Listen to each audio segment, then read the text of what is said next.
Assalamualaikum warahmatullahi wabarakatuh. Kembali lagi bersama saya Cindy Yulia Tinata, mahasiswa UT jurusan PGSD dengan NIM 856270719, akan melaksanakan praktikum IPA DSD tentang struktur sistem pencernaan pada manusia.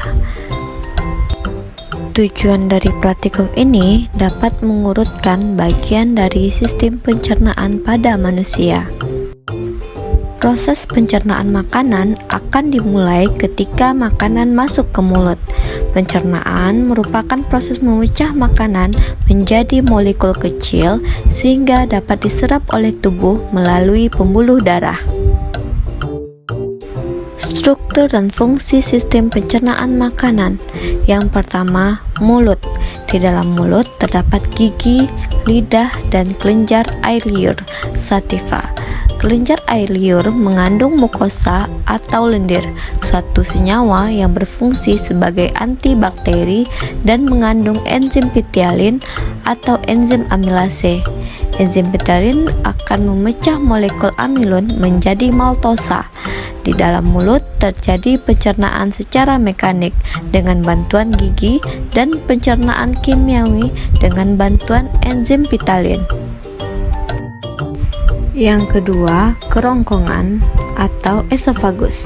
Salah satu fungsi kerongkongan adalah untuk membawa makanan yang telah dihaluskan dari mulut menuju lambung. Nantinya, otot kerongkongan akan menghasilkan gerak peristaltik sehingga dapat mendorong makanan hingga sampai ke lambung. Selanjutnya, lambung. Selain di mulut, proses pencernaan secara mekanik juga terjadi di dalam lambung ketika makanan dihaluskan oleh gerakan otot-otot lambung. Pada lambung terjadi pula proses secara kimiawi melalui enzim-enzim.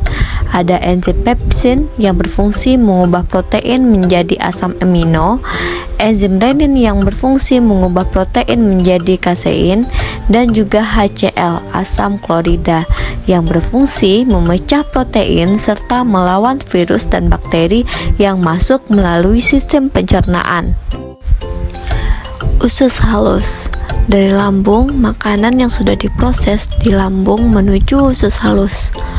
Usus halus terdiri dari 3 bagian, yaitu duodenum, usus 12 jari, jejunum, usus kosong, dan ileum, usus penyerapan.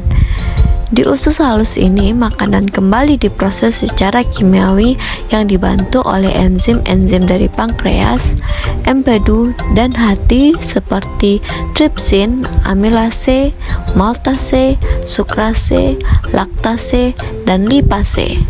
Selanjutnya, usus besar.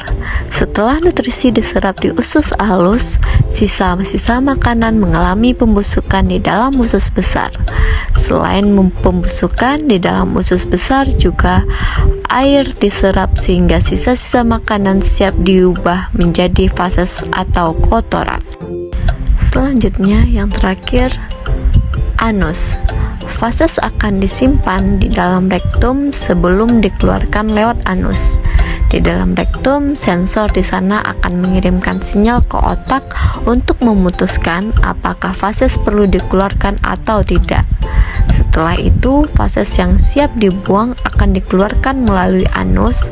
Otot anus berfungsi untuk menahan dan menjaga fases agar tidak keluar dari rektum sebelum saatnya.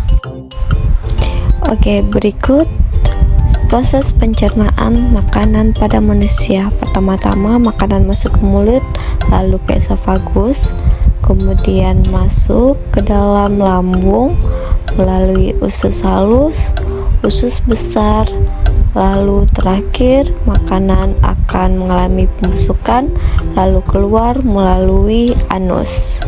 Sekian presentasi dari saya. Jika ada salah, mohon maaf. Wassalamualaikum warahmatullahi wabarakatuh.